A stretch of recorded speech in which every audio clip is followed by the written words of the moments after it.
नमस्कार दोस्तों, दिव्य माइस टीम की तरफ से मेरा नाम है आकाश श्रीवास्तव। आज है तारीख 23 जुलाई 2022 और हम बात करने जा रहे हैं हिंदू के इंपॉर्टेंट एडिटोरियल एनालिसिस की। आसान शब्दों में इसको समझने का प्रयास करेंगे। दोस्तों, आगे बढ़ने से पहले चैनल को लाइक शेयर और सब्सक्राइब करना ना भूलें, जिससे क्वालिटी कंटेंट हम आप तक लाते रहें।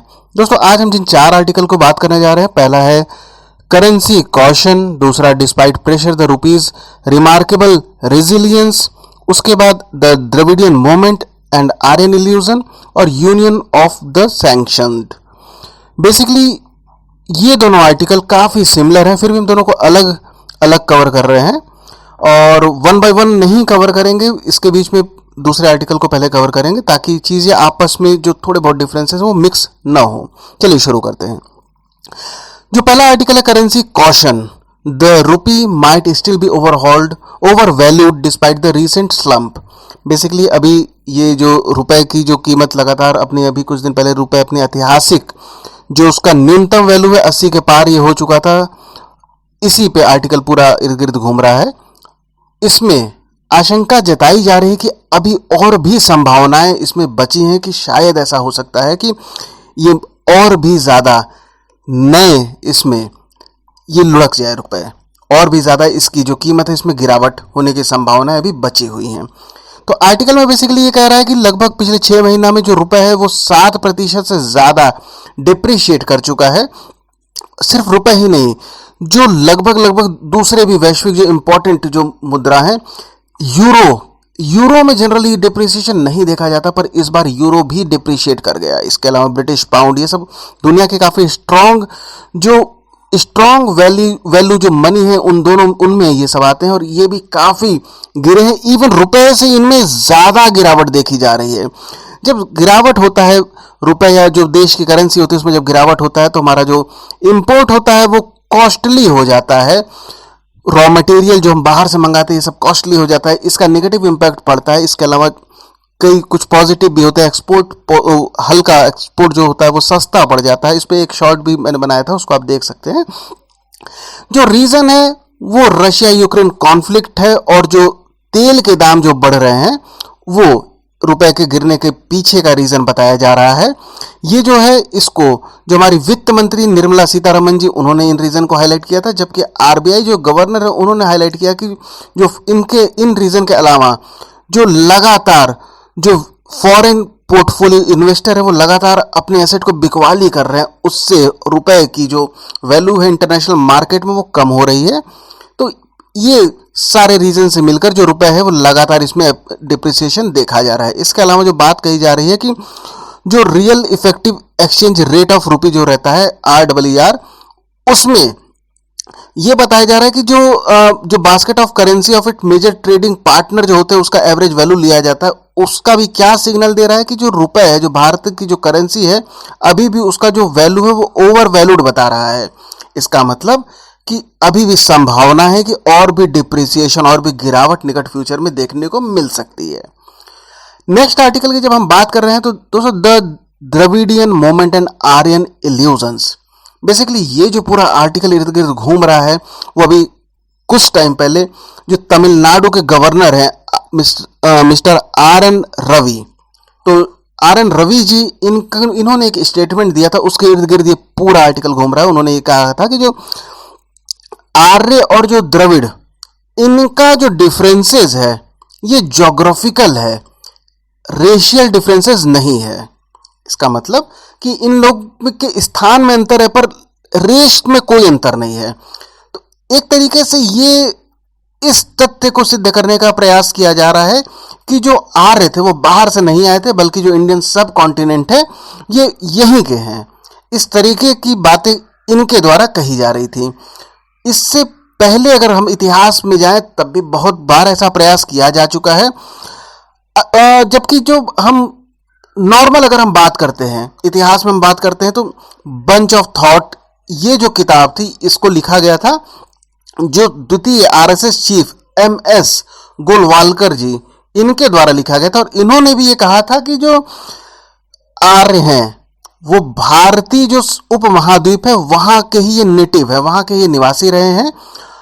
अब बात ये आ रही है कि जो थिंकर है, जो जितने भी बुद्धिजीवी हैं या जो भी रिसर्च वर्क हुआ है, वो ऐसी बातों से इनकार करते रहे हैं। कई सारे लोगों ने भी ये बात कहा गया है कि जो आर्य हैं वो बाहर से माइग्रेट करके भारत में आए हैं, और इस थ्योरी को काफी ज्यादा मान्यता भी मिलती है। अब इसमें आगे जो बात कही जा रही है कि जो भारत का जो उपमहाद्वीप है उसमें बहुत सारा जो डाइवर्स हिस्ट्री उसकी रही है, अलग अलग जो जगहों से, अलग अलग स्थानों से लोग अलग अलग कॉन्टिनेंट से यहाँ पर आकर बसे हुए, ये मल्टी एथनिक ओरिजिन जो भारतीय उपमहाद्वीप है, यहाँ पे मल्टी एथनिक ओरिजिन ये दर्शाता है। अब कई इसके लिए जो बात कही जा रही है कि चाहे यहाँ की भाषा हो, अगर जो लिंग्विस्टिक जो होता है उसको जब जांचा जाता है तब भी ऐसे तथ्य मिलते हैं कि ये मल्टी एथनिक है। जो हम माइथोलॉजी में जाते हैं वहां पे बात हो, लोक कथाओं में, या जो भी जो लोक संस्कृति यहाँ पर है अगर उसकी भी जांच करते तब भी बहुत सारे ऐसे वहां पे तथ्य सामने आते हैं। एंथ्रोपोलॉजी हो, आर्कियोलॉजी हो, जियोलॉजी हो, बिग हिस्ट्री, जेनेटिक, जिसमें भी हम जाते हैं तो वो सब किस बात पर जोर देते हैं कि भारतीय जो उपमहाद्वीप है वो मल्टी एथनिक ओरिजिन से बना हुआ है। अब इसी बात पे जो जितने भी जो बुद्धिजीवी होते हैं उन्होंने इस बात को और कैसे सिद्ध करने का प्रयास किया, जो लिंग्विस्टिक जो भाषाई अध्ययन होता है उसके आधार पर उन्होंने क्या बताना चाहा कि जो द्रविडियन जो लैंग्वेज है, जो दक्षिण भारत में जो द्रविडियन जो भाषा है वो बाहर की जो भी भाषाएं हैं उनसे प्रभावित नहीं रही है, ये खुद में यूनिक है। उसमें तेलुगु, कन्नड़, मलयालम, तुलु, तमिल और भी जो भी द्रविडियन भाषा परिवार की जो भाषाएं हैं वो आती हैं, और इनमें बाह्य जो प्रभाव है वो न्यून, बिल्कुल न के बराबर देखा जा रहा है। इसके अलावा रॉबर्ट कार्डवेल, इन्होंने अपनी एक किताब जो भाषाई अध्ययन पर ही था, a comparative grammar of Dravidian और South Indian family of languages, इस किताब जो कि 1856 में छपी थी उसमें इन्होंने क्या बताया था कि जो द्रविड़ भाषा है वो संस्कृत के इतर, उसका जो ओरिजिन है वो संस्कृत से न होकर उसका एक स्वतंत्र ओरिजिन हुआ है। आर्टिकल में आगे बात यह भी कही जा रही है कि 2018 में एक पेपर अभी पब्लिश हुआ था, the genomic formation of south and central Asia, जिसको 92 वैज्ञानिकों जो कि अलग अलग डिसिप्लिन से आते हैं, उन्होंने 92 वैज्ञानिकों ने मिलकर इसको लिखा था। उन्होंने किस बात को मान्यता दी है, इस पर उन्होंने दावा किया है कि जो आर्य लोग थे वो बाहर से माइग्रेट करके भारतीय उपमहाद्वीप में कब आए हैं, लगभग 2000 से 1000 ईसा पूर्व में यहां पर आए थे, जो कि सैंधव घाटी सभ्यता के बाद जब आर्यों का यहां पर आगमन रहता है वो इस बात को कंफर्म करते हैं। तो ऐसे में इस पूरे आर्टिकल में बात कही गई है, जो वर्तमान गवर्नर द्वारा जो स्टेटमेंट दिया गया है वो भावनात्मक तो हो सकता है किंतु उसमें तथ्यों की भारी कमी दिखती है। नेक्स्ट आर्टिकल की जब हम बात करते हैं, union of the sanctioned, basically ऐसे गठजोड़ की बात कही गई है जिनमें ऑलरेडी सैंक्शन लगा हुआ है। आर्टिकल इर्द गिर्द घूम रहा है रशिया के। अभी हाल में ही वहां के राष्ट्रपति पुतिन का विजिट हुआ, कहां पर विजिट हुआ, ईरान में। तो एक तो रशिया, दूसरा ईरान। रशिया पर वर्तमान में बहुत सारे सैंक्शन लगे हुए हैं, ईरान पे ऑलरेडी सैंक्शन लगे हुए हैं कई सारे। इन दोनों के ही यूनियन की बात कही जा रही है कि यूनियन ऑफ द सैंक्शनड। देखिए आर्टिकल में ये बताया गया है कि अभी हाल फिलहाल में प्रेसिडेंट व्लादिमीर पुतिन, उन्होंने ईरान को पहला देश के रूप में उन्होंने तय किया जहां पर वो पहली अपनी यात्रा, विदेशी यात्रा, वो 24 फरवरी जब रशिया ने यूक्रेन पर अटैक किया है उसके बाद से इनकी पहली विदेशी यात्रा के रूप में ईरान को चुना। अब अपने अपने महत्व है, उसमें आगे बात कही जा रही है कि इनकी जो ईरान में जब व्लादिमीर पुतिन पहुंचते हैं उसके बाद कुछ घंटे पहले ही दोनों देशों के बीच एक $40 बिलियन का energy memorandum of understanding MOU sign हो जाता है, जहां पर जो रशिया की गैज़प्रोम है वो काम करेगी नेशनल इरानियन ऑयल कंपनी किस क्षेत्र में, जिससे कि जो ईरान में वहाँ पे जो एनर्जी फील्ड है उसको डेवलप किया जा सके, जो एलएनजी प्रोडक्ट और पाइपलाइन है इनके डेवलपमेंट के लिए।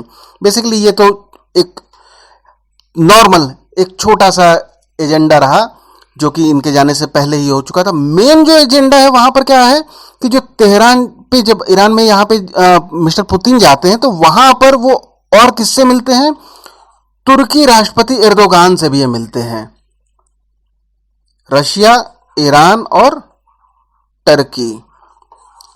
दोस्तों टर्की पे तो कोई सैंक्शन नहीं लगा है, टर्की ऑलरेडी नाटो मेंबर है, बट ये काफी इसके और रशिया के काफी हिस्टोरिकल और काफी मतलब डीपेंट आई है।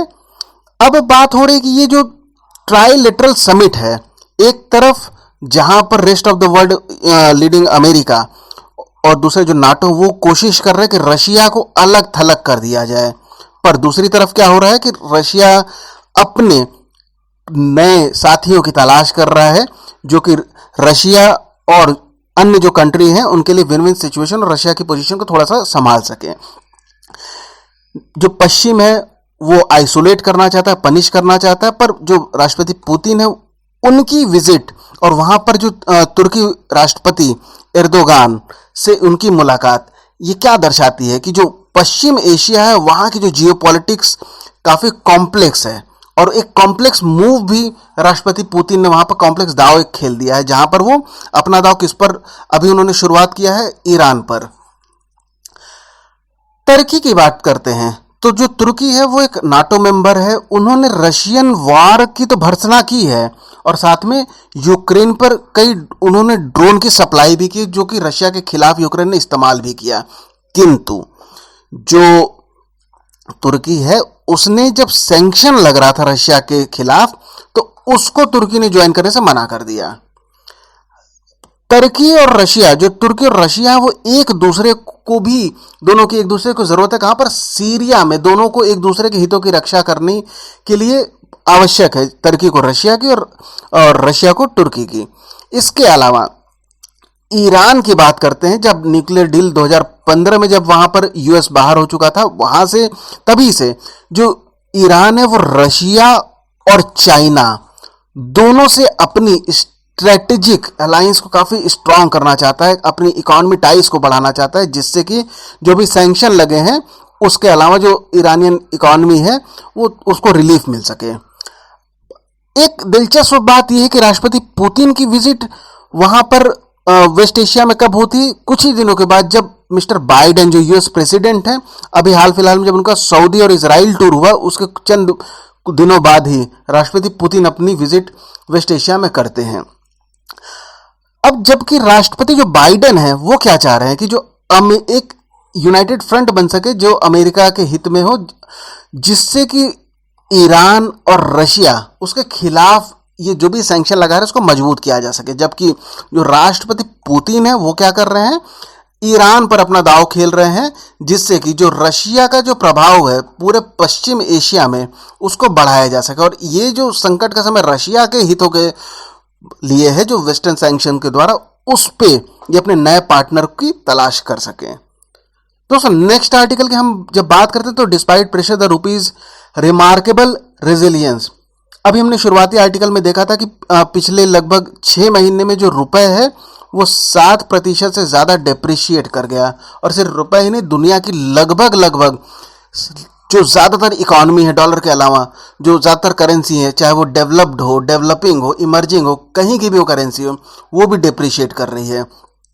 उनके मुकाबले रुपए की अगर हम बात करते तो रुपए अभी उतना डिप्रिशिएट नहीं कर रहा है, या हम कह सकते हैं कि उनके मुकाबले रुपए का प्रदर्शन जो है उतना खराब नहीं है। कारण के तौर पर अगर बताया जा रहा है तो जो यूएस है वहां पर जो इन्फ्लेशन है काफी ज्यादा होने की वजह से जो वहां की जो फेडरल जो बैंक है उन्होंने अपनी जो मॉनेटरी पॉलिसी उसको काफी सख्त कर दिया है, जिससे कि वहां पे जो इंटरेस्ट रेट है उसको बढ़ा दिया गया है। जब इंटरेस्ट रेट बढ़ा दिया गया तो जो डॉलर है वो उसका जो बाह्य प्रवाह दुनिया भर की इकोनॉमी में हो रहा था उसका लगभग वहां पर एक रोक लग गई है, जिससे कि जो डॉलर की जो वैल्यू है वो काफी बढ़ गई, वो अप्रिसिएशन हो गई। और पिछले 20 साल में इतनी तेजी से डॉलर की वैल्यू में अप्रिसिएशन नहीं हुआ और न ही जो जो डॉलर जो वहाँ की जो फेडरल जो बैंक है, काफ़ी लगभग 2 दशक बाद, पिछले 2 दशक बाद उसने इतनी टाइट मॉनेटरी पॉलिसी अपनाने शुरू की है। लगभग जनवरी से बात करें तो डॉलर में लगभग 11% का एप्रिसिएशन हो चुका है। इसके अलावा दूसरे कारण की अगर हम बात करें तो दुनिया भर में जो क्रूड ऑयल है इसके दाम भी बढ़ रहे हैं, जिससे जो डॉलर का जो डिमांड है ये और ज़्यादा बढ़ जा रहा है, क्योंकि लगभग जो अंतर्राष्ट्रीय बाजार में लेन देन होता है वो डॉलर में ही हो रहा है ज़्यादातर जगहों पर। अब इसके अलावा जो रुपए की बात कही जा रही है कि जो रुपए में जो डिप्रिसिएशन हो रहा है वो रिलेटिवली कम है। अगर हम भारतीय रुपए की भारतीय रुपए से ही कंपैरिजन करें तो पिछली बार जब 2008 का फाइनेंशियल क्राइसिस हुआ था, जो ग्लोबल फाइनेंशियल क्राइसिस हुआ था, वहां पर लगभग रुपए की कीमत में कितना डिप्रिसिएशन हो गया था? 20% का डिप्रिसिएशन हुआ था। ये काफी बड़ी गिरावट होती है।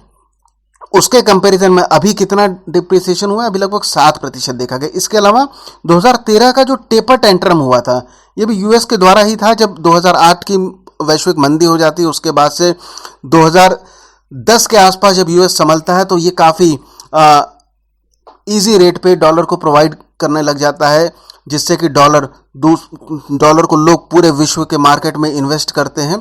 और अचानक से 2013 में यूएस अपनी मॉनेटरी पॉलिसी को फिर से टाइट कर लेता है, जिससे डॉलर का आउटफ्लो दूसरी इकॉनमी में लगभग बंद होने लगता है, जैसा कि अभी हो रहा है। और उससे दुनिया भर की वैश्विक जो मनी होती हैं, जो वैश्विक मुद्राएं होती हैं, उनमें ह्रास देखा गया था, जिनमें रुपए में लगभग 11% का ह्रास हुआ था। उसके मुकाबले अभी जो रुपए में जो ह्रास है वो पहले के मुकाबले थोड़ा सा कम है।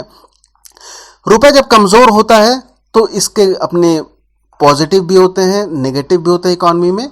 इस पे हम बात कर चुके हैं। इसके अलावा अगर हम बात करते हैं तो कुछ कदम जो आरबीआई और जो गवर्नमेंट मिलकर अपना सकते हैं जिससे रुपए को थोड़ा सा संभाला जा सके, उसमें क्या हो सकता है कि जो भी दूसरे देशों से जो भारत के व्यापार होते हैं तो ज़्यादातर ये प्रयास हो कि अगर उनको डॉलर के अलावा